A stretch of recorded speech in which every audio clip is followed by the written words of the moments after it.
With the impeachment trial of the Vice President targeted to start July 6, attention's now turning to whether the Senate is prepared to handle what is expected to be a complex and high-stakes proceedings. But our guest tonight is convinced that impeachment is simply a strategy to divert attention away from the still unsettled flood control controversy. Our guest right now in the studio is a man, let's say, who has, for decades, has watched presidents rise, administrations stumble, parties and politicos reinvent themselves, and he has been a journalist, a government official, a campaign strategist, a newspaper columnist, sometimes all close enough to power to smell the smoke and the gunpowder, but far enough away to write about the fire. The man who says, I see, and asks, where do we go from here? Lito Banayo. Sir, magandang gabi po, sir. Magandang gabi sa iyo, Lord, and thank you for inviting me. Salamat po. Nagkausap lang tayo sa phone dati, no? Yung binalita po ninyo na may nangyayaring meeting doon sa isang casino at mukhang yung opla na tinatawag na, ano ba ito? Noel. Conas. Conas pala, sorry.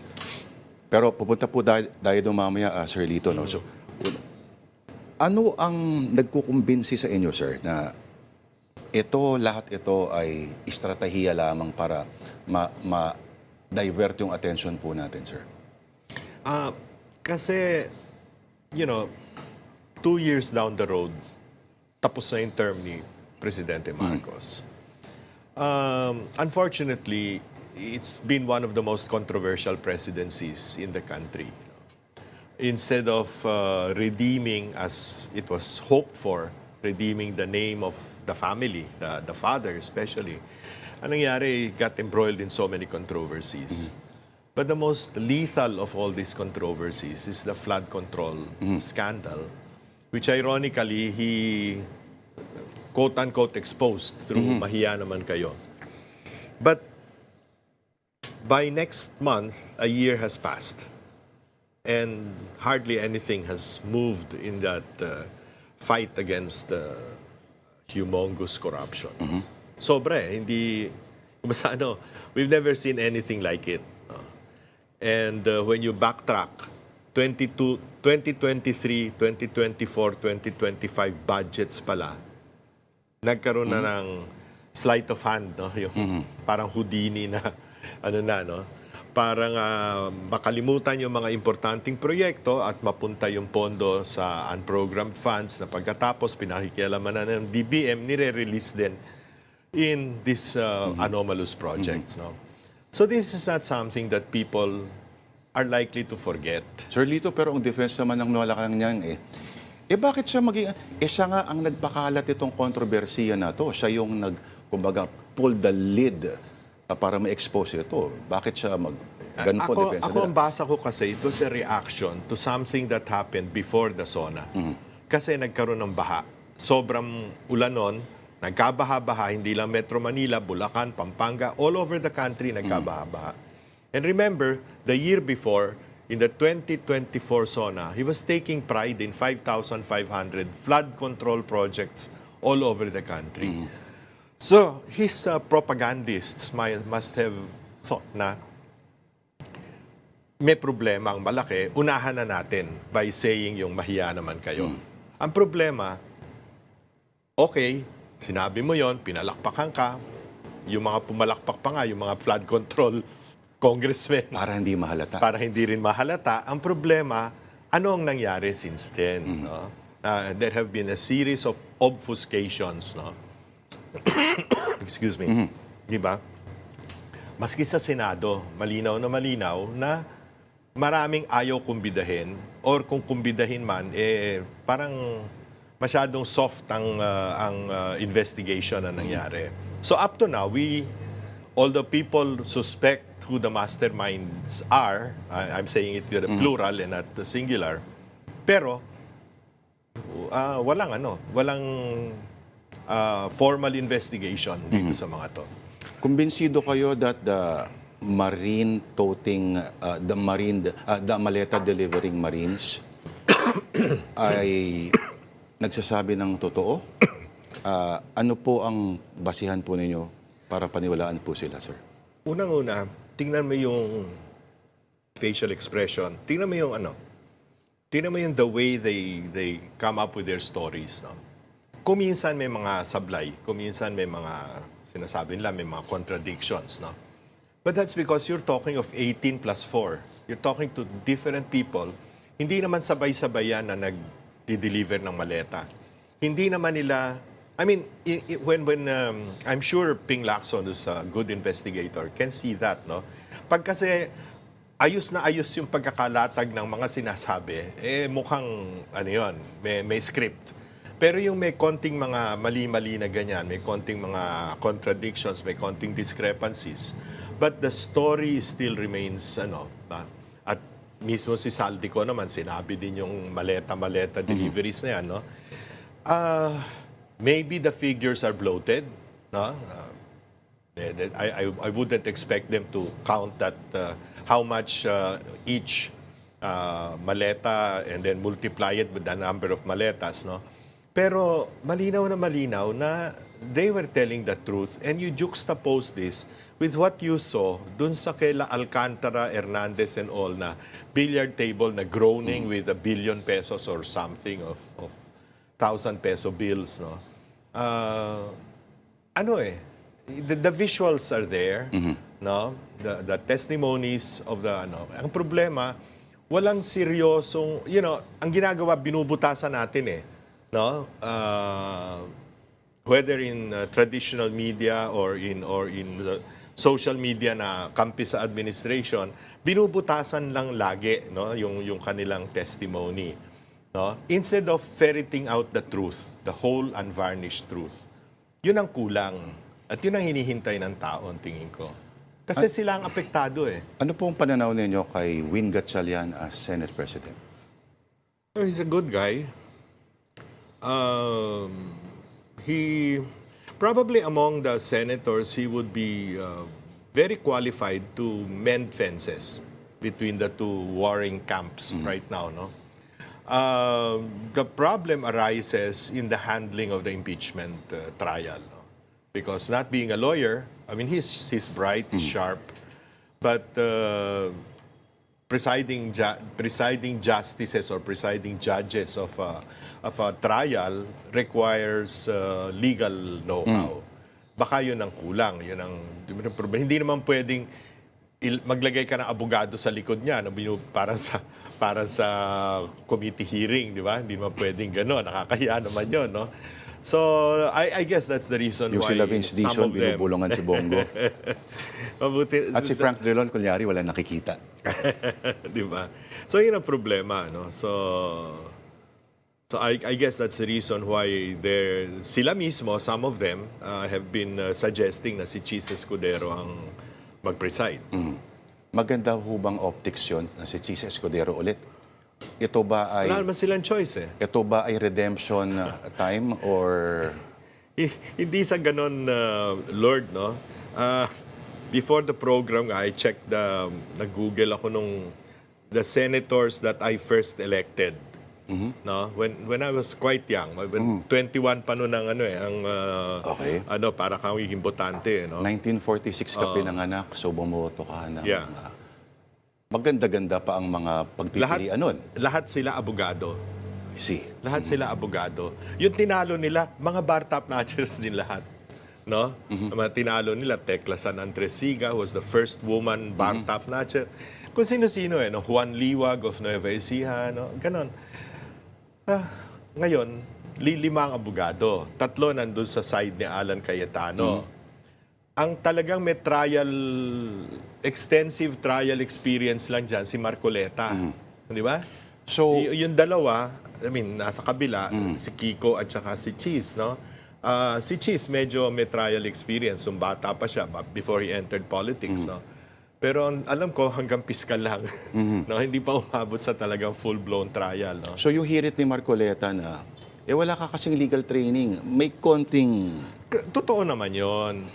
Medyo hindi lang medyo ang pagkakasabi. Oo, pagkakasabi.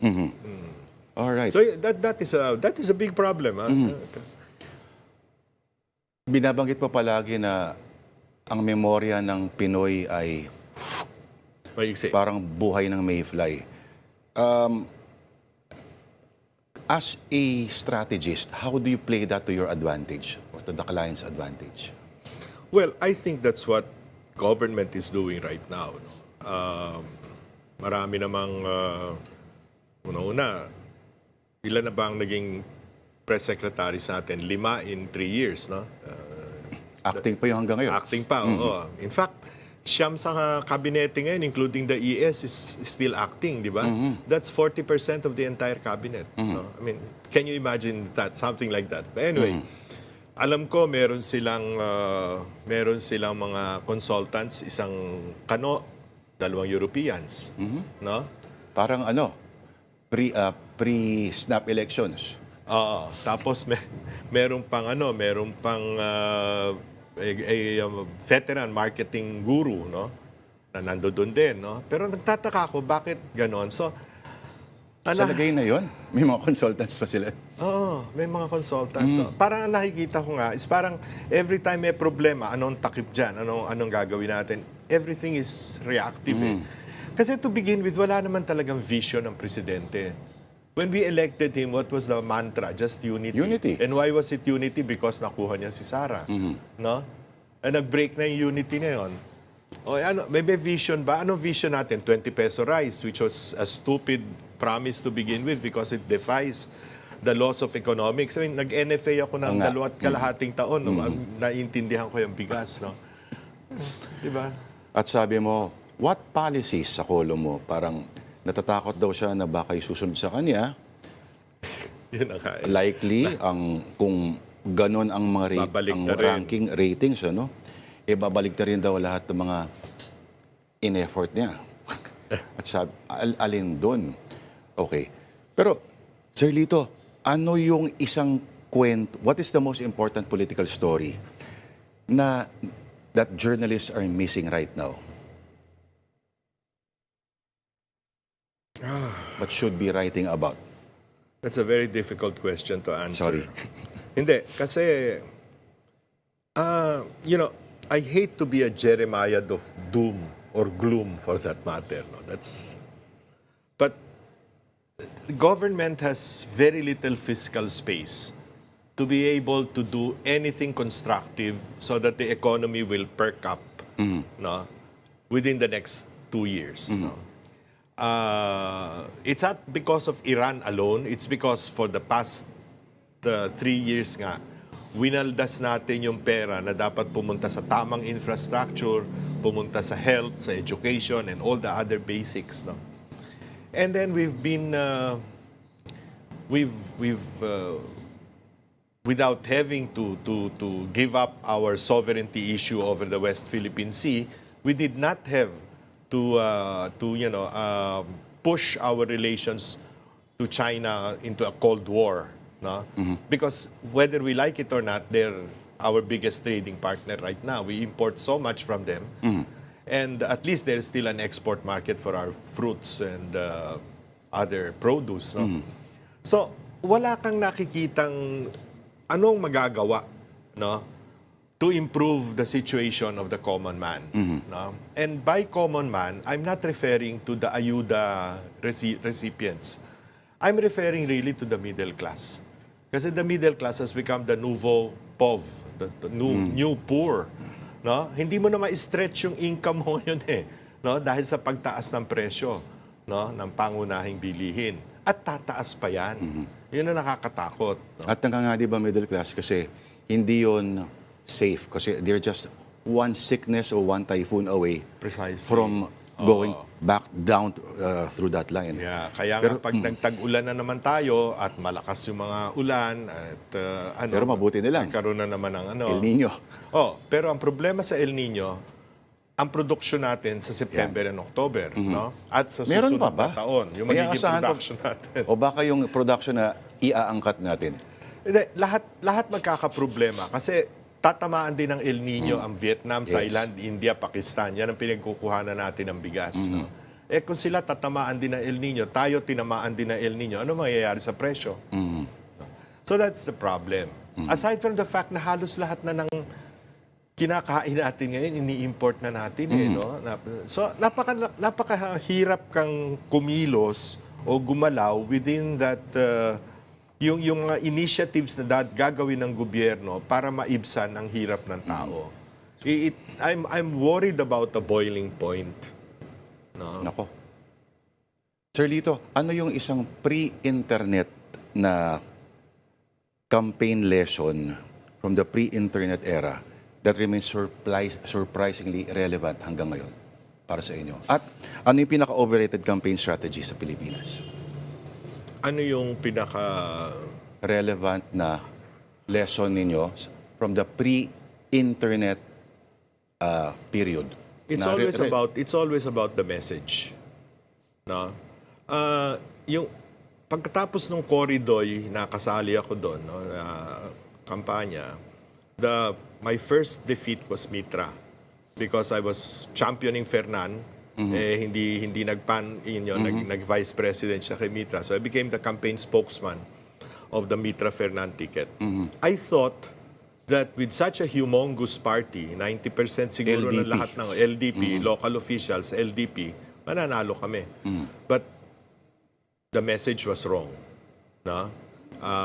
Hindi na shock off ni the late Monching Mitra yung traditional or trapo image na ibansag sa kanya. No? Nakasakit ba yung debate sa ABS-CBN dati? Yeah, lahat ng debate Yung magkarancho kayo. That classic debate. Oh. Lahat ng ano. So yun na naging yun no. Duterte for instance, no. Single message crime and drugs. No? Pero paano to yung nakaupo ngayon? Kung messaging point of view. Unity Unity lang Eh kaso sila rin ang bumasag ng unity Hindi, pero as campaign strategy, ano yung bakit kinagat ng tao yung unity? Dahil kay Sara. I mean, let's face it, no. Ano man ang pananaw natin sa nakaraang administrasyon, no. Ako siyempre may bias ako doon dahil I was part of that campaign, no. The fact is, up to the last minute of his presidency, he was well loved, President Rodrigo Duterte. Hanggang ngayon. Oo, at hanggang ngayon. So nung nagsama si Sara na anak niya at saka si Bongbong, that was it. That was unity, no? So it was more Sara carrying Bongbong Marcos. than the other way around. Ano yung isang political myth na nagsusurvive pa rin hanggang ngayon? Pero sa tingin mo, hindi kalokohan yan. Partido. We do not have any political parties in this country. They're only flags of convenience for personal ambition or oligarchic vested interests. So saan ka nakakita ng bansa na may-ari na isang partido, Villar, isang partido, dating si Danding Cojuangco, although alam ko hindi naman masyadong pakialamero si Ramon ang sa politika, yung isa si Enrique Razon. Ano pa ba yung mga partido na, di ba? And these are, of course, yung lakas na dati talaga si Martin Romualdez ang nagpapatakbo. Wala naman I yata don't know naniniwala ngayon kahit sa kung masa sino na ngayon, ng mga parties. So wala nga no? Kaya palipat-lipat yung turncoat. Comelec na lang yung naniniwala, yung nag-observe. Yeah, in fact, Ay, sorry, Sir Lito, hindi nyo pala nasagot. Yung overrated campaign strategy pala. Kamay-kamay sa tao. Hindi. Hindi. Wala. Sayaw sa video. Yan. Sa local, iba kasi yung local, iba national. Opo. No? Yung local, yun, mga ganun-ganon. No? In fact, nakakainis na No? Yung sa local, na mapasayaw-sayaw, mga pa kung ano-anong mga kalokohan ginagawa. Pero sa national, di ba may sumasayaw pa rin? Meron pa nga sumabog ang no? yeah. Pero yun na nga, these things, para masyado nating minamaliit ang utak ng Pilipino we pander to their basest likes, no? Parang ganon, di ba? Hindi pa pwedeng i-elevate naman yan. No? And in so doing, hindi ka naman mawawala ng popularity I mean, give an example. An example, for instance, is Ping Lacson. Di ba? He never danced, never sang, never anything. Napaka-dour, napaka-seryoso kung magsalita. Pero ano pa rin, hindi pang presidente, pero pag senador, mananalo at mananalo pa rin, di ba? Di ba? Yun eh.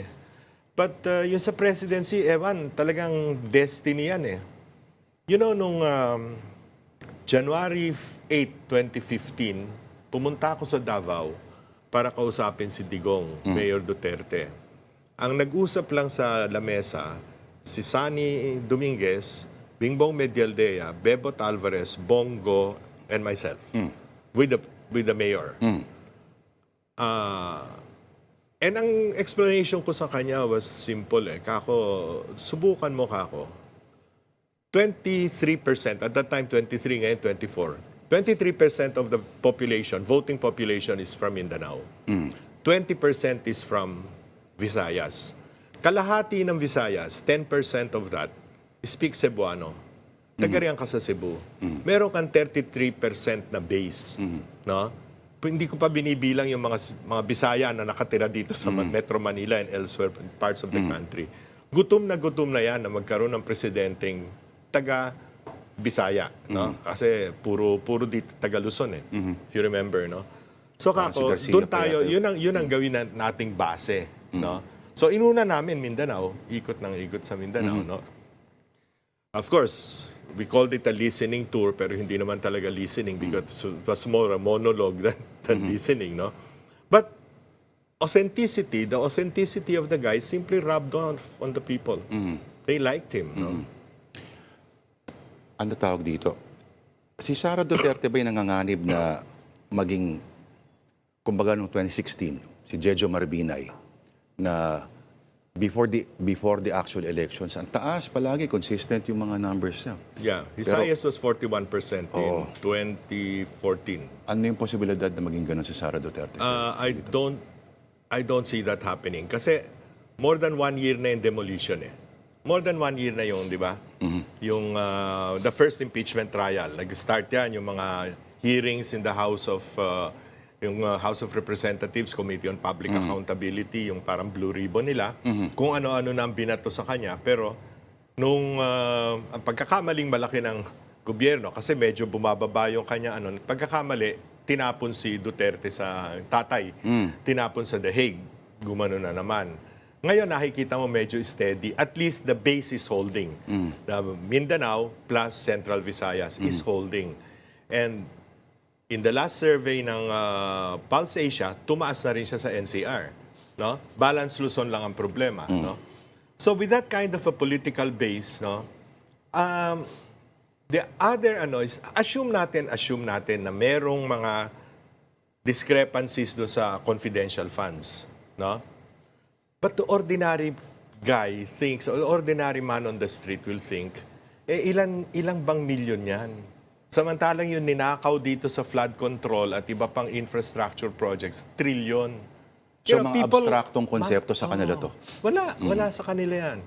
No? Yung nagmura siya, yung sinabi niya, papatayin niya si tayo rin naman, kung minsan, pag galit na galit tayo, patayin kita. Di ba?